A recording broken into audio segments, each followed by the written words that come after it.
from Johannesburg Bar, assisted by Ms. Ndiwe Makoba, instructed by Levitt attorneys. On behalf of General Sibiya. Thank you, thank you. Yes, Ms. Hassim. Thank you, Chair. The witness is Lieutenant General Shadrach Sibiya, and he is present and ready to be sworn in. To swear or to affirm, General, good morning, General. A very good morning to you, Commissioners. Thank you. Chair. Will you swear or will you affirm? I will swear.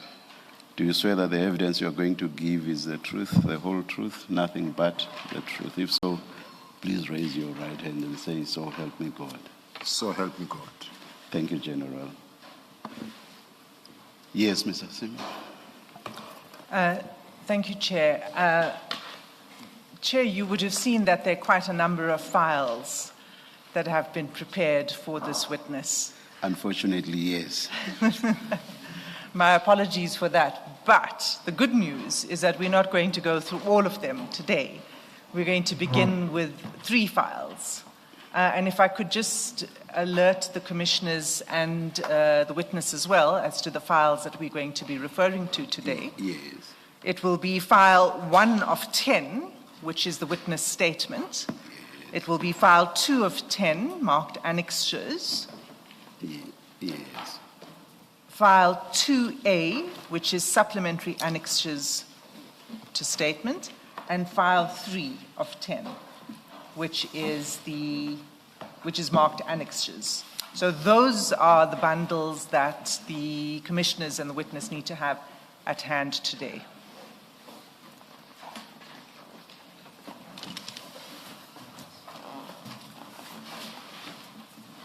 And the first file we will be referring to is file 1, which is the witness's statement. Good morning, General. Good morning, Commissioners.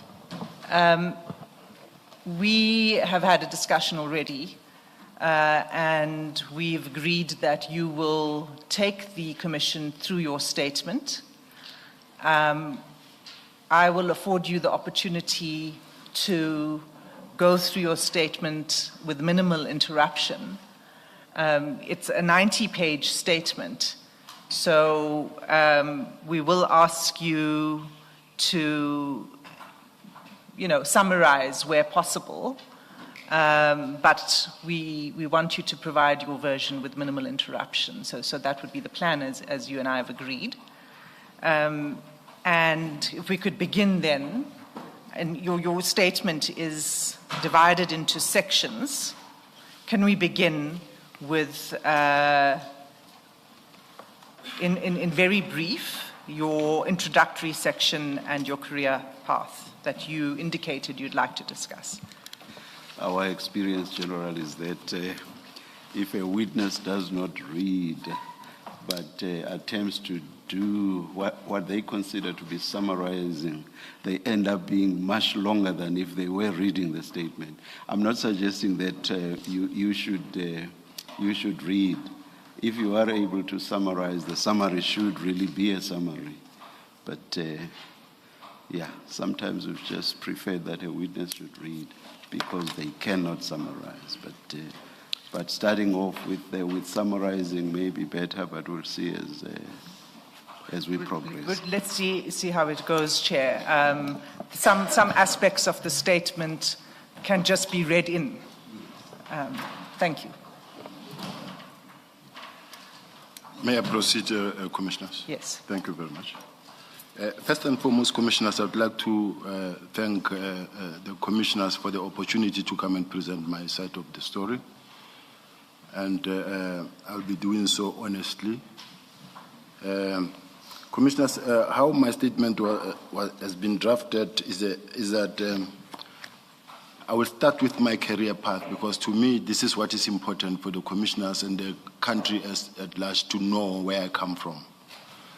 And then from there I will be talking about the labor disputes and investigations encountered that led to my dismissal from the Hawks initially, and my arrest for the alleged involvement in the rendition matter and alleged fraudulent travel claims and allegations of high treason and espionage against me, and public protector investigation that was conducted in the city of Joburg, and my suspension from SAPS following the disbandment of the PKTT.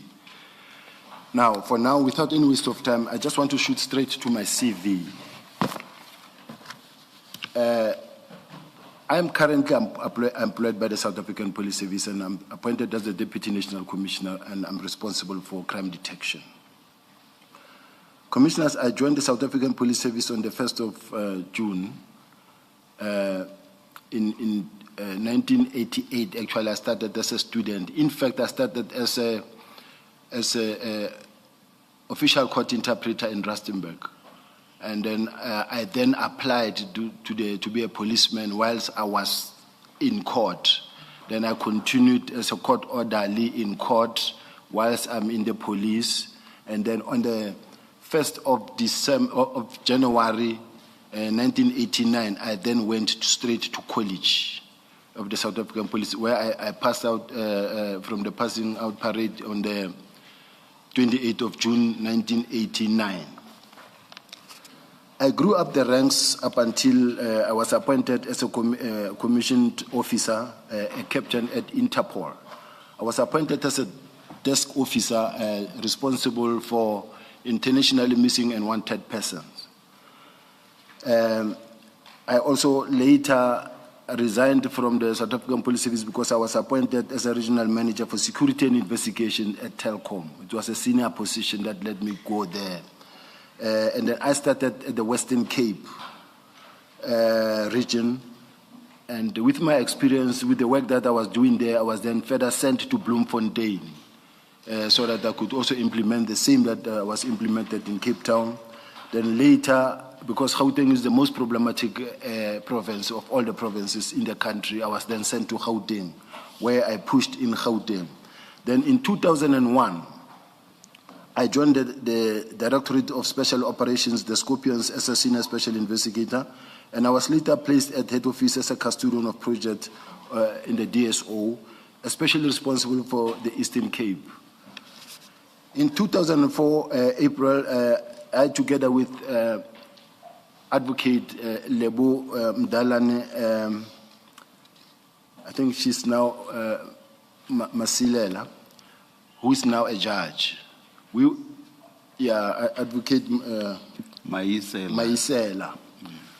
We were sent to Bloemfontein to go and start a new office of the Scorpions. There was no Scorpions in Bloemfontein and Northern Cape, and together, me and her, we were sent there in a car to go and start a new office of the Scorpions, which we did. And then I was later in 2005 appointed as the chief special investigator there, and at the level of, today in the police they call it a brigadier, but at that level it was a chief special investigator on the side of the Scorpions. I have been involved in various investigations and the management of serious and complex financial investigations and serious corruption and serious organized crime. That is what we were doing at the Scorpions. This includes forensic investigations in a variety of industries, which include the public sector, municipalities, parastatals, telecommunications, financial service, retail, mining, manufacturing, automobile, cross-border operations. All what I've mentioned, I've operated in that space. When the Eastern Cape province was hit by a spate of fraudulent and corrupt activities, that affected service delivery in the Eastern Cape province, the former President Thabo Mbeki instructed the National Department of Public Works and Administration to intervene. And I was one of the people who were sent there to actually lead the operations in the Eastern Cape. A multidisciplinary law enforcement team was established to investigate and prosecute cases of fraud and corruption within the public service. The Joint Anti-Corruption Task Team consisted of investigators from the National Intelligence, the then Scorpions, the National Prosecuting Authorities, SIU, Auditor General of South Africa, and CIRA. That was a multidisciplinary task team that was operating in the Eastern Cape, and I was part of the leaders there because I was the one managing investigations and operations. One of the highlights of my career is when I was invited to speak at the OECD Global Anti-Corruption and Integrity Forum career in Paris, in France. On the 27th of March 2018, I featured alongside dignitaries such as Mr. Robert Poeti, a Minister of Integrity in Public Procurement and Information Resources in Quebec, Canada, and Gustavo Ferrari, Minister of Justice for the province of Buenos Aires in Argentina. Subsequent to the disbandment of the Scorpions... Sorry, General, and I'm very sorry to interrupt. I appreciate that you want to dwell on your CV and you want to explain this. It's important to you. But I have noted that your CV is 18 pages long. You're on page 2. And if you were to continue at this pace throughout the rest of it, it might take some time. I wondered, and I don't want to stop you from explaining your background, but could you, instead of reading it in, just tell us what the highlights are? Commissioners, I thought, together with the evidence leader, we agreed that my CV, where I come from, is important to me and to my career, and for the commissioners to know where I come from, and for the people of South Africa to know who is sitting here accounting in front of them. So to me, my CV, as I said earlier, even in the meeting, that my CV is very much crucial to explain where I come from. Now, the story that I was telling, commissioners, if you can see, is just one more page. The rest is just your relevant experience, your qualifications, that are not really a story like the way it is. Some are courses. So I think the commissioner can just pay me. May I come in then, General? If, as you say, you have one more page, Yes. then we will allow you to continue. I'm sure you saw us whispering maybe about 3 minutes or so ago. We too were concerned about the detail into which you are going on the content of your CV. No texture. Yes, because I went through the summary in your statement, and I thought that does somewhat give one an idea of who you are and what your experience is. That much detail is taking up a lot of time. But if, as you say, it's just one more page, you may go ahead. Thank you very much, Chair. I will skip some of the paragraphs or maybe some of the... But Thanks, General. I want to say that subsequent to the disbandment of the Scorpions in 2009, I was sent to head office of the newly Directorate Priority Crime Investigation Unit. And I was assigned to deal mostly with serious and violent crimes such as cash in transit and ATM bombings and bank robberies and truck hijacking. To an extent that I established a team called the Tactical Operations Management Section, which was later turned into a unit in the structure of the DPCI as we speak. That was the structure that I started as a task team, and then it operated throughout the country and later turned into a unit. It is at this point in time when we formed the Tactical Operation Management Team that I just spoke about. In 2010, I was appointed as the provincial head of the DPCI in Gauteng, as the Deputy Provincial Commissioner, and appointed as a Major General at that point in time. On the 8th of November 2016, I was employed by the city of Joburg, and then to establish the anti-corruption crime fighting department known as the Group Forensic Investigation Service. On the 1st of July 2022, I was then reinstated by the Labour Court because as I was working for the city of Joburg, it is after I was dismissed from the South African Police Service illegally so, and then the Labour Appeal Court reappointed me or reinstated me. And then during this tenure, I managed to resuscitate the National Organized Crime Secretariat, and then, so currently I'm appointed as a Deputy National Commissioner. Otherwise, following is just my relevant experience of official court being a court. This is what I've been talking about, how I came, all the positions that I occupied, and then academic qualifications, commissioners. I've got a national diploma in police administration that I obtained in 1996, and then I've got a BTech in policing that I obtained in 2008, and then I registered for masters, and I abandoned the studies in between the storm that I went through, and then I could not really handle different issues all at the same time. I ended up not proceeding with it. Now, this past year, my record is there. I do have a matric that I completed in 1986. Sorry, General, just to clarify, you have a master's in criminal justice? No, I said I don't have a master's in criminal. I said current it's just studies. listed under academic qualifications. So I said current studies. Okay. I don't say I have. I say I current studies is what I registered for, and the record is there as well. No, that's fine. I'm just clarifying because on the CV it says academic qualifications, masters in criminal justice. No, I think that's why we supplement. That's fine. You've clarified. Thank you. And then when you look at tertiary education, we say National Diploma Police Administration, the Technical and SA, and BTech in policing as you go down.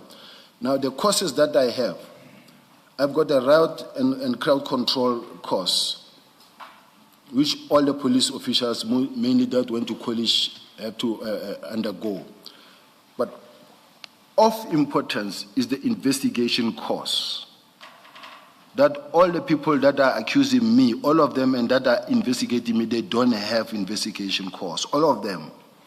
Anybody who's been here to talk about me, they don't have this course. They've never been trained as detectives. Then they are not detectives.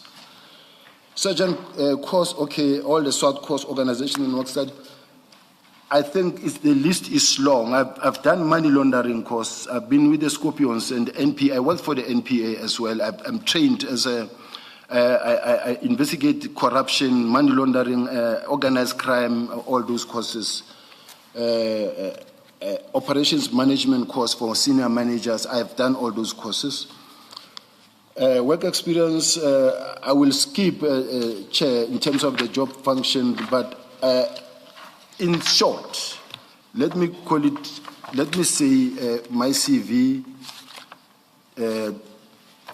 this is what I've said. The rest is exactly those job functions in terms of those positions that I've occupied. And as we speak now, I'm appointed as the Deputy National Commissioner. I'm responsible for crime detection. And as a Deputy National Commissioner, I signed a performance contract with the National Commissioner. And my job as a Deputy National Commissioner, firstly, I want to talk about the Deputy National Commissioner's post, the responsibilities. And just to give a background of it, I do have a document here that says the background to the establishment of the post of Deputy National Commissioner. The Minister of Safety and Security, Mr. Sidney Mufamadi, determined the first scheme of the rationalization, reorganization, and consolidation of the South African Police Service. So the first Deputy National Commissioner were appointed by the National Commissioner with the approval of the Minister and the President. These posts were established to enable the National Commissioner to discharge his responsibilities, exercise his powers, and perform his functions and duties effectively. Now, the mandate of a Deputy National Commissioner, the responsibilities, powers, functions, and duties of the National Commissioners that are related to one of another and related to the same environment were grouped together in different groups in terms of the scheme. A Deputy National Commissioner was appointed in respect of each environment to discharge the responsibilities, exercise the powers, and perform the functions and duties of the National Commissioner on behalf of the National Commissioner. In respect of the specific environment for which he or she was appointed, in accordance with the national policing policy determined by the Minister of Police and subject to any directions issued by the Minister of Police and subject to the command and control of the National Commissioner. Now, this binds even all the provincial commissioners, whatever that you do as a Deputy National Commissioner, it binds also the provincial commissioners for as long as you are in agreement with the National Commissioner and led by the National Commissioner. Now, Sorry, General, before you proceed, let me check something. Ms. Hassim, I think General now said, I have a document in front of me, and I think that's what he was reading from. Do we have that in the files? Or is We it don't going have to- that Is it going to be document. handed in? What is its position? Is that a document you wish to hand in to the Commission, General? yes, that's correct. Do you have copies for the Commission? Because I wasn't alerted to this document. It will be in the bundle somewhere, but here is the copy that I want the commissioners to have, because it is very much crucial, because some of the responsibilities that we do, they do because you have a mandate to do them. Or just a minute, General. Ms. Killian, the General thinks that the document possibly may be within one of the files. Do you know if it is? As far as my knowledge is concerned, it is not in the supplementary, but we have provided a supplementary. We can correct that overnight. Or you may, meaning you will add it into the supplementary. All right. And what's the last number or identifier that we have in the supplementary? Do we readily have that? So that we may mark it right away.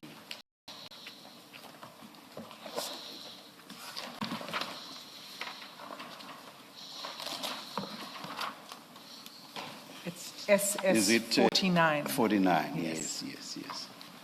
So this will be SS 50. 50. Thank you.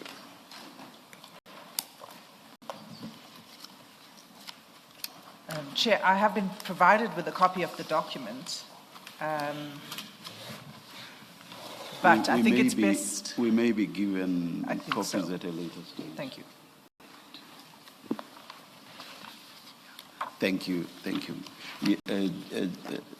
I stopped you. It wasn't quite mid-sentence, but you were in the middle of something. General, do you wish to continue? What I want to just maybe ask guidance on, Chair. In fact, maybe it will be safe if I go through the statement, because if I don't go through the statement, I wanted to go to my responsibilities and the performance contract that I signed with the National Commissioner. Now, on the other hand, you may find that I'm going here just to be able to say these are my functions, but maybe perhaps it is very much important to read my statement and focus on it. I think it's better that way. Yeah, so because, that what. For instance, when you deal with quote-unquote points of contention later, you actually go into some detail as to what some of your functions are and so on and so on. Thank you very much. So, I think it will be too much to go into the actual performance contract. Thank you, Chair. Please tell us where Are you going to your statement now, General? I think I'm Okay. focusing now on my statement, and then I've spoken about my career path, which is now on page 4. I'm gonna leave my run through, and then I wanna go straight to the labor dispute and investigation encountered dismissals by the Hawks in August 2015. Before you begin that section, could you just explain to the Commission the relevance of this section? Why is it you felt it important to bring this to the attention of the Commission? What's the relevance for this Commission's mandate? Commissioner and Chair, in one of the interviews by Lieutenant General Mukhonazi, he said General Sibiya was fired by the police. And the same police, when he came back, they they received him well, and then within a year they promoted him. I don't know what special thing he has done that led to him being promoted. So, and that is what led to me putting this paragraph together, considering the fact that when he speaks, he talks about, and he will say, most of you South Africans have forgotten that in 2011, now the 2011 that he's speaking about, I was approached by by General Sibiya, who was the former head of the Hawks. At that time, he was a deputy of General Dramat, the deputy national head of the Hawks. I was a provincial head in Gauteng. He came to me in possession of a newspaper article and a file and say, General Ndluli. Ms. Hazim, I think we are taking up a lot of time. Don't you think the General should just go on with this section? Chair, that's fine. It's not clear to me the relevance yet, but maybe if you could just read the section into the record. Let's just go on with the section, General. I'm not being critical of the content of what you are saying, but I think we'll save a lot more time if we just get on with it. This section that I'm talking about my dismissal, is the same story that I'm explaining. In other words, I'm in my statement. Oh. Yes. Oh. I was allocated a matter to investigate that involved the then head of the Divisional Commissioner of Intelligence, wherein there were allegations that he's involved in murder or kidnapping and fraudulent activities, corruption within the crime intelligence. Now, I was then approached by head office to conduct an investigation that I investigated. I formed a multidisciplinary team. I approached the NPA and they supported me with the investigators, with prosecutors, and we investigated. And then as we were investigating, we experienced a situation where we were all targeted and ultimately removed from the police. It was myself, General Sibiya, General Dramat, even also General Kele was a commissioner of the police at that time. We all found ourselves outside because of that investigation. And we all went to different courts. We came back at our own time, depending on when the Labour Court finalized your matter. In my case, I was not involved in the rendition completely because it was a head office operation. The people that were arrested of the Zimbabwean who killed a Zimbabwean, a police officer in Zim and then ran into South Africa.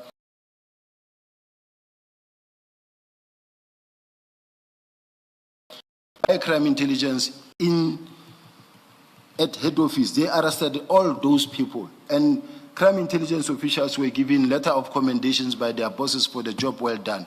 But I was then later implicated to be the one who have given an instruction to arrest those people. So why it is important to mention this story is that what I went through at that time of the illegal rendition, ultimately finding myself out, commissioners, it was a shock in my life because it was the very first time I got suspended, very first time dismissed for something I was not involved. And I also submitted a statement to the Zondo Commission at that time. Witnesses lied. The judges in the cases, they say, but it was all lies.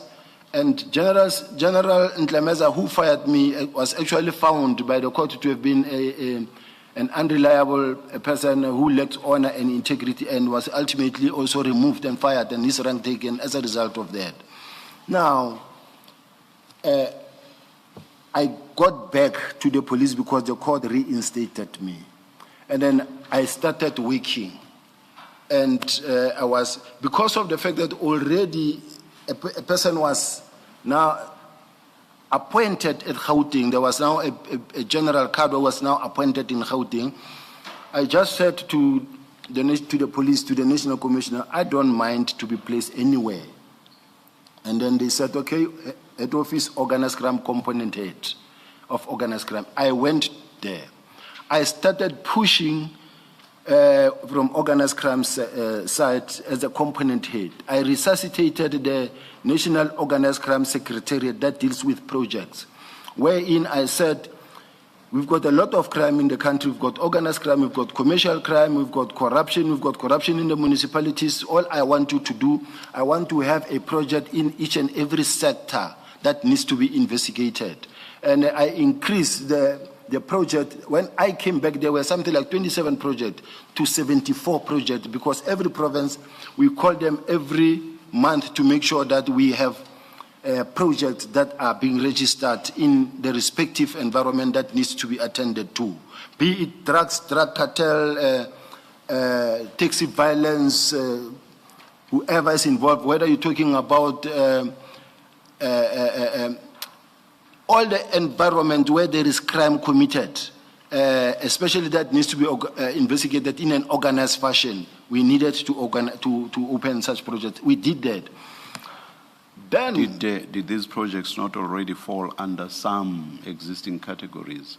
I'm just trying to understand the need for increasing the number of projects. The South African Police Service, is this how it functions, Commissioner, Chair? Is that the Directorate for Priority Crime Investigation is meant to investigate serious organized crime, serious corruption, serious commercial crime. Crimes against the state and others. Now, they've got a particular threshold where they will say we can only take from this threshold, let's say 500,000 upwards. But you've got a lot of corruption, you've got a lot of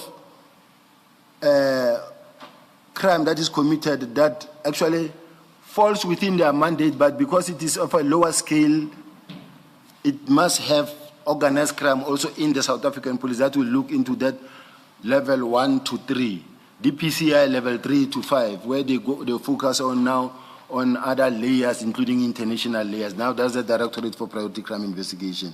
So from our side, we had to look into that. Where there is crime, where there's commercial crime, where you have illegal goods coming into the country, those were our responsibilities. But over and above, even though the DPCI is the one that must investigate according to their mandate, the National Commissioner is still responsible and accountable for crime in general throughout the country. He then will say, for an example, let me give an example of the cash in transit. The National Commissioner says there's so many cash in transit that are taking place in the country. And I have to account as the National Commissioner. And if we only focus on the DPCI and say they are the one who are doing it, and then, we are all affected, then he will call a meeting where all of us sit together with the DPCI and us working together. So that's how we will get involved interchangeably in some of the project, Chairperson. All right, please continue. Yes. So now, I was then back into the system, and I pushed from my side in terms of my responsibilities. Then in 2023, the 1st of July, I was then promoted to the rank of Lieutenant General by the National Commissioner. My responsibilities now was to oversee the operations and the work of both crime detection. I have two divisional commissioners reporting to me, which is Lieutenant General Kumalo of Crime Intelligence and also Lieutenant General Sintumule of Detective and Forensics. General, just to be clear, you have now moved off the section on labor disputes. Because I hear you talking about your current, for 2023 onwards.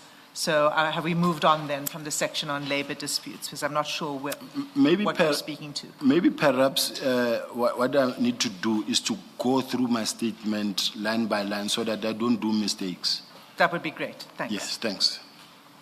And I think you've dealt with the rendition issue already in your explanation to the Commission. So perhaps you can start at paragraph 38.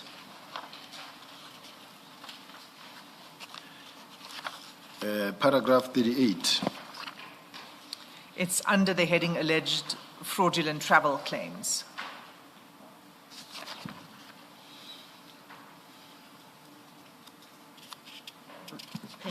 Perhaps before that, Ms. Asim, General, you were starting on what I think is in paragraph 16. Maybe just complete that, even if it means reading that paragraph into the record. Paragraph 16. Yeah, 16.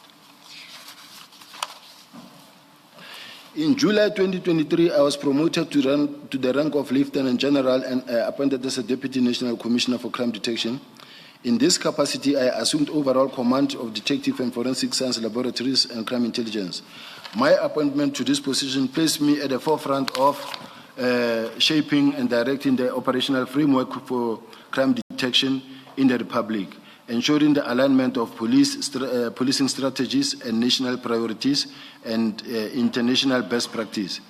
It also underscored the continued confidence of the SAPs in my leadership and my ability to drive systemic improvement in the fight against crime. I attach here to a copy of my curriculum vitae and marked SS1 for ease of reference. We've dealt with my curriculum vitae. Yes, thank now, you. The labor dispute I've dealt with. Although here I've mentioned pertinent issues that I would want to, I've mentioned, although I've run through the arrest and the illegal rendition, but there were some important comments that were made by the judges in my matter to show that I was not involved and I was unfairly dismissed and targeted, and there was political interference. And when I talk about political interference, later I will mention where there is still political interference in what I'm going through now. And at that point in time, I need to also make sure that if I don't get that point, I hope the evidence leader will be of assistance there. Paragraph 38.